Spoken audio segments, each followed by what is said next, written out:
Today I'm bringing you a video. It's more of a technical video about how to stop your squawking, squealing, embarrassing brakes on your rim brake bike. What you're going to need is some alcohol. You're going to need your Allen wrench. You need some sandpaper. You're going to need popsicle stick, piece of cardboard, anything like that.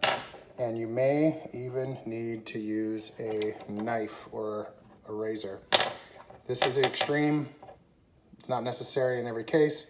I'll explain that a little later. So first things first, alcohol. Go over your rim on your bike and make sure you get both sides of your rim completely clean. Get all the grime, all the grease, all the old brake garbage that's on there. Get those clean. So before I go into any of the other steps about sanding your shoes or cutting, the most important step is to toe in your brakes. So what that means, most people probably know what it means, but I want to demonstrate. So you want the front of your brake shoes to be touching the rim first, so that when you squeeze, they're going to connect to the rim, and then they're going to even out as you pull harder. The rims, the brakes will flex, so you're going to want it to have the toes facing in. So to do that, we go over here. So you want to stick a popsicle stick between the back side of the brake. Have somebody, or you can do it yourself, easier if you have someone to help, but it is easy to do alone. Stick this in the back, clamp down on the brakes, leave this stick in there. Once you have that in there, you leave it in, clamp down the brakes, loosen this nut and keep the brakes compressed, tighten this back up, and then pull your popsicle stick. That is going to toe in your brakes. So there you go. So you stick it in there, clamp your brakes, keep them nice and tight. Like I said, when they're being clamped, loosen this, that'll toe it in. Tighten it back down, release the brake. Then you can go ahead and pull your stick out. What that'll do is, like I said, it'll toe those brakes in, so the front is hitting the rim first. Do that on both sides, and then your brakes will be towed in. That should take care of the problem. If that doesn't, then you get extreme. So then you got to go in and you take your brake shoes off.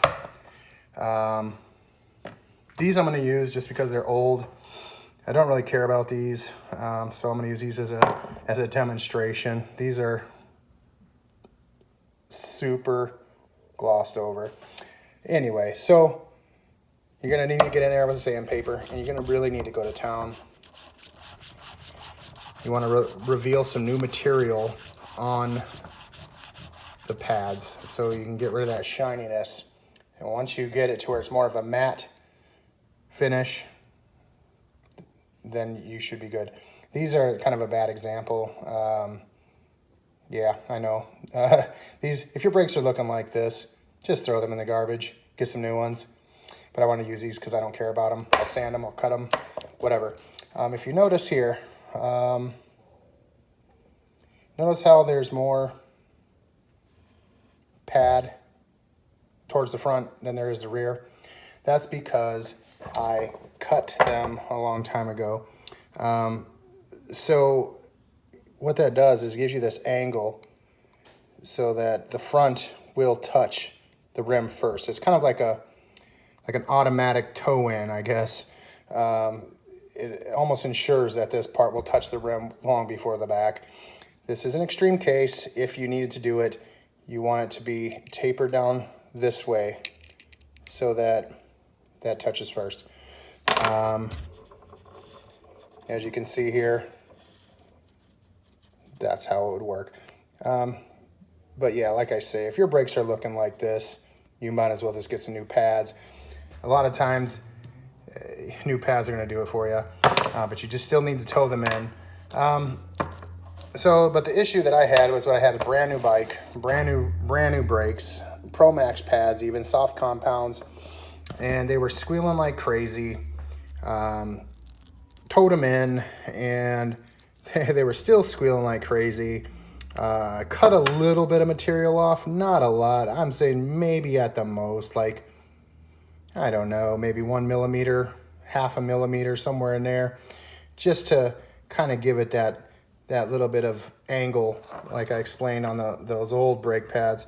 And that actually worked. So I cut them, towed them in, and stopped the squeal. I do think, however, the squeal was probably coming from, it was not on this bike. It was on my 29-inch Pro Performer. That wheel is super, super glossy.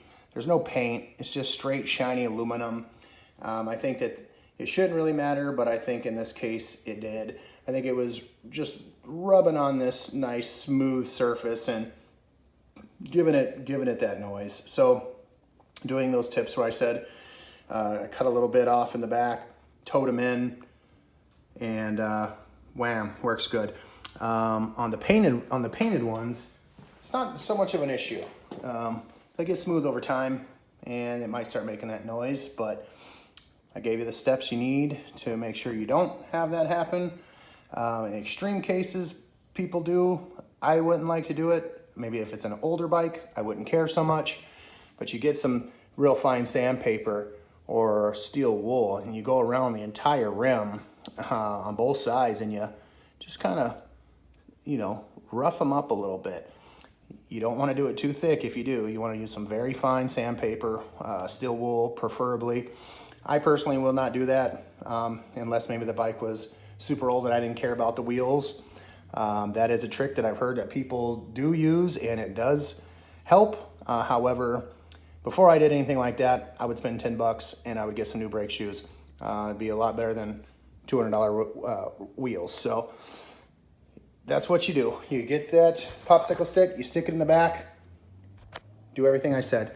So yeah, those are the steps. Clean your wheel, tow them in. I think that's the most important. Before you take them off, tow them in with that stick, and that should take care of the problem for you. If it doesn't, then you take them off, then you sand them, put them back on, make sure they're towed in when you put them back on, and that should take care of the issue. The one thing I did want to point out, if you do take your brakes off, keep very close eye on the orientation of the spacers that are in between there. Put them back on the same way you took them off on both sides. That way you have the proper adjustment. That's gonna help you out. So make sure you pay attention to the spacers and washers in between to make sure you get them back on proper on both sides. So I think that's all I got for you. Hopefully this helps. I hope it helps. If it does, give me a thumbs up. I'd appreciate that.